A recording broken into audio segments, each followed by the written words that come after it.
Hey, what's up y'all?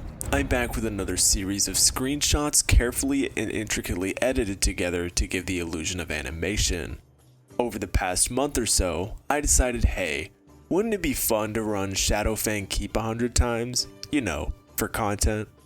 If you're unfamiliar with Shadowfang Keep, it's a low-level classic dungeon located here in Silverpine Forest, and is home to some insanely high-ticket transmog pieces, some of which reach all the way up into the 7-figure range. Between its linear route, super quick clear time, and pretty high mob density, it's no wonder why it's been one of the most farmed dungeons for old world transmog for over a decade now. In this video, I'm going to be going over the route I take, potential items that drop from the mobs around the instance, and my results and item values from over a week of farming. Anyways, that being said, let's just get right into it. Shadowfang Keep is one of the easiest dungeons I've ever chain ran, taking just under 2 minutes to complete if you've got decent speed gear and some muscle memory built.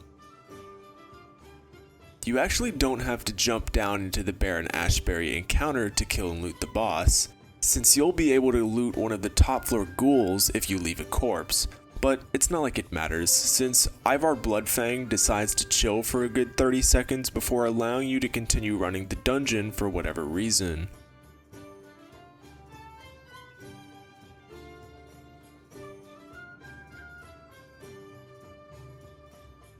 After the door is open, the rest of the instance is pretty straightforward. Just kill all the mobs you see and loot along the way.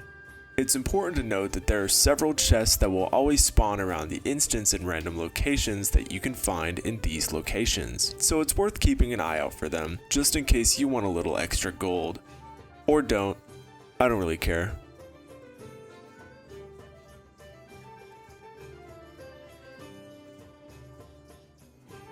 I usually try not to kill any of the bosses minus the first one, seeing as it's just going to be unnecessary bank space for items worth 1 or 2 gold at most.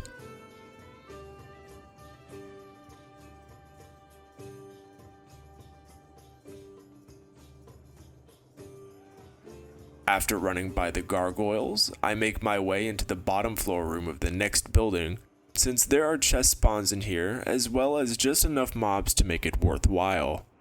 The rest of the dungeon after this point has a ton of pointless roleplay, as well as essentially triples your runtime. If you're looking to hit your instance lockouts and maximize your loot potential, I personally wouldn't bother trying to finish the instance, and instead running past the gargoyles and off the side of the keep, kicking you from the instance, where you can pop flight form, reset, and jump right back in.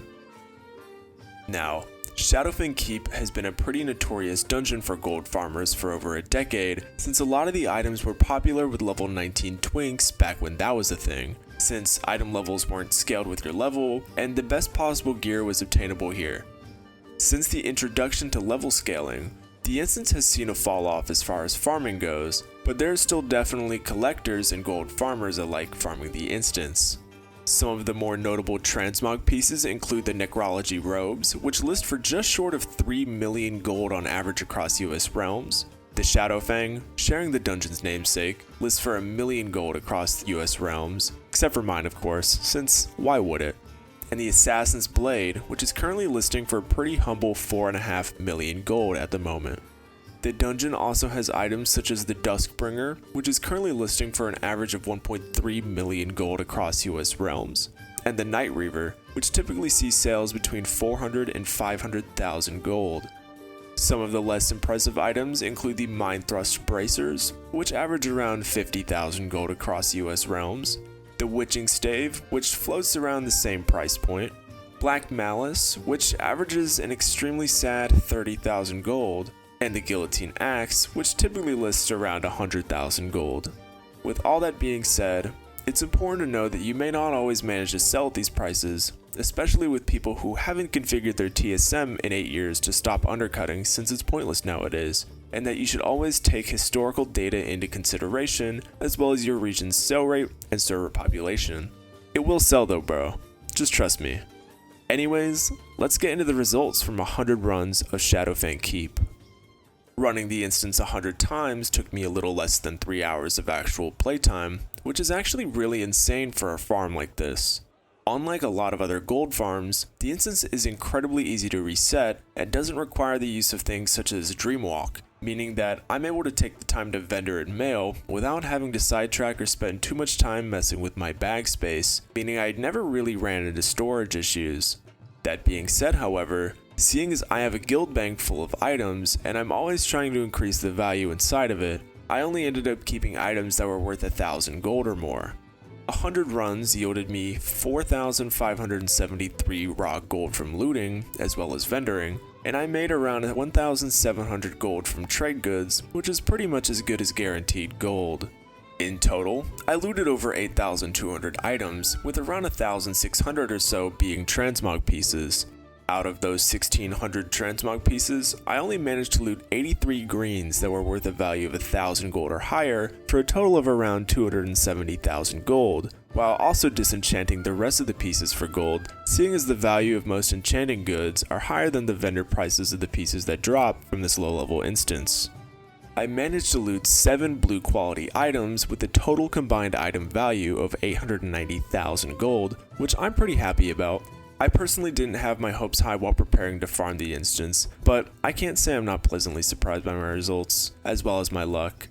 That's just how it goes with transmog though. Just keep spinning that RNG wheel until you're blessed with a paycheck. Just keep gambling. My entire grand total for just under 3 hours of farming? Just slightly over 1.2 million gold in looted item value, which is pretty decent, but nothing to write home about. For those looking for a gold per hour rate, that's a little over 450,000 gold per hour, equivalent to just about 1.5 WoW tokens at the time of recording, or 30 USD per hour. That all aside, however, this dungeon is actually not too bad for new players looking to build things such as muscle memory and high volume inventory management, especially if they're looking to get into gold farming. Also, it's pretty insane for inventory building, seeing as I looted a total of just over 8,200 items in under 3 hours of farming. With my 100 Ultiman runs, I was able to loot just over 14,000 items, which, while super crazy, also took nearly 10 hours as opposed to the roughly 2 hours and 40 minutes that running this instance took me. Anyways guys, thanks for watching. General consensus? Pretty decent gold farm, regardless of how you want to look at it. For experienced players looking for those 1 in a million items, it's definitely a hotspot, seeing as there is a pretty wide range of extremely high ticket items that can be farmed from the instance.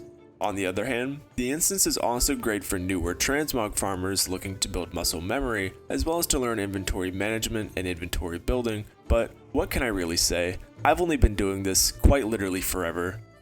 As I've been saying in just about all of my videos recently, I've opened my Discord server, the link of which you can find at the end of a short PowerPoint located in the description below.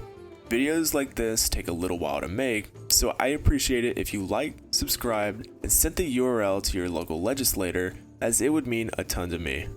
That all aside, and with that being said, as always, peace.